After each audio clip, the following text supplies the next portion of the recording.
Good morning to all the parents. अभी आपके पास ना एक मंथली प्लानर आया है।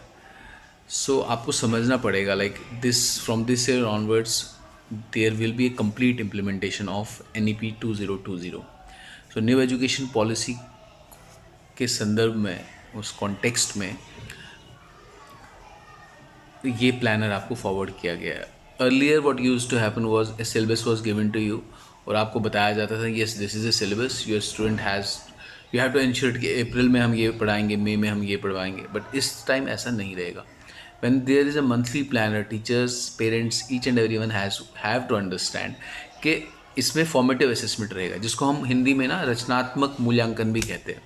So what happens in this formative assessment will be कि 2 मंथ्स में यानी अप्रैल और मई के का जो सिलेबस एक डिटेल्ड प्लानर रहेगा, जो FA1 को, जिसको हम FA1 कहते हैं, FA1 के गोल्स एक टीचर के क्या रहेंगे, टीचर ने क्या इम्पार्ट करना है क्लासरूम में, पेरेंट्स ने कैसे गाइड करना है, और चाइल्ड की लर्निंग क्या रहेगी FA1 की, फॉर्मेटिव असेसमेंट 1। ऐसे ही FA2 रहेगा, फिर FA3 भी रहेगा, और लास्ट में एक समेटिव असेसमेंट भी रहेगी।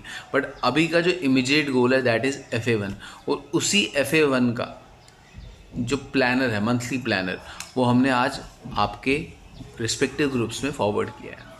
सेकेंडली, ओरिएंटेशन जब होगी तब हम आपको प्रिंटेड फॉर्म भी इसका दे देंगे। जिस दिन आप स्कूल आएंगे ओरिएंटेशन के लिए, उस दिन हम प्रिंटेड फॉर्म में इसके साथ FA1 की वर्कशीट, FA1 की शीट के साथ हम आपको साल के जो इवेंट्स रहेंगे या एग्जामिनेशन की डेट्स क्या रहेंगी, उसकी भी एक detailed list each and every parent को उस दिन बाय हैंड दे देंगे। Second important information, third important information जो है पेरेंट्स के लिए, वो ये है कि इस बार जो एक बड़ा कोर्स सब्जेक्ट इंट्रोड्यूस किया गया है, रीजनिंग। तो रीजनिंग और मैप वर्क की seriousness, map work in SST right from class 5th onwards, और रीजनिंग, इसको काफ़ी सीरियसली पेरेंट्स ने लेना है। व्हाट हैपन्स कि पेरेंट्स के पार्ट पे भी क्या होता है कि they take English, maths, SST और EVS, हिंदी, इनको पेरेंट्स काफ़ी सीरियसली लेते हैं। बट जैसे रीजनिंग है या मैप वर्क है, इसके रिलेटेड पेरेंट्स कभी कभी मुझे लगता है अपना 100% नहीं देते, उतने अवेयर नहीं होते। तो मैं parents as well as guardians in a sense कि कभी कभी पेरेंट्स ऐसा भी करते कि they send their students to some wonderful people, जिनको हम टीचर्स भी कहते हैं, ट्यूशन टीचर्स होते हैं, वहाँ भेजते हैं और वो उनको गाइड करते हैं। उन गार्डियंस को भी और उन टीचर्स को भी एंश्योर करना है कि चाइल्ड की लर्निंग में रीजनिंग को बहुत इम्पॉर्टेंट सिग्निफिकेंस दी जाए, और रीजनिंग के साथ, फिर रिपीट कर रहा हूँ, रीजनिंग के साथ मैप वर्क के ऊपर काम दे।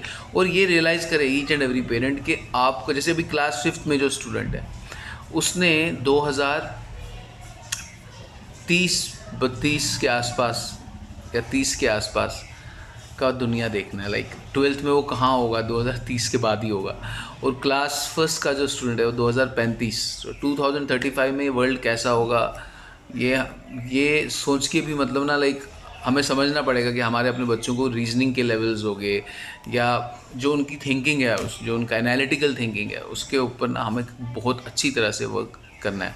और ये रीजनिंग, मैप वर्क, कंप्यूटर, ये सारा चाइल्ड की एनालिटिकल थिंकिंग को डेवलप करता है। और इसके लिए हमने लास्ट ईयर 6th-7th में रीजनिंग को इंट्रोड्यूस किया था, जब when we felt like we were successful, 6th-7th-8th में किया था, then we have introduced it from first class onward. So सारे parents, each and every parents must make it sure कि इन सब्जेक्ट्स को लेकर भी they must be aware, they should come, they should tell me, they should ask me even कि sir ये इसमें बच्चा कहाँ तक पहुँचा है। ये नहीं कि इंग्लिश में क्या चल रहा है, मैथ में क्या चल रहा है, Hindi. Be holistic about each and every subject your child is reading in the school. Bye bye and take care. और हाँ, एक और इम्पॉर्टेंट पॉइंट वो ये है कि यूनिफॉर्म और अदर एस्पेक्ट्स जो है उसके और सारे पेरेंट्स ध्यान दें, क्योंकि मैं फिर रिपीट करता हूँ, हमारा और आपके बच्चों के बीच का जो इंटरेक्शन है, it should always be related to academics. Uniform, haircut, ये सारा पेरेंट्स को इंश्योर करना है कि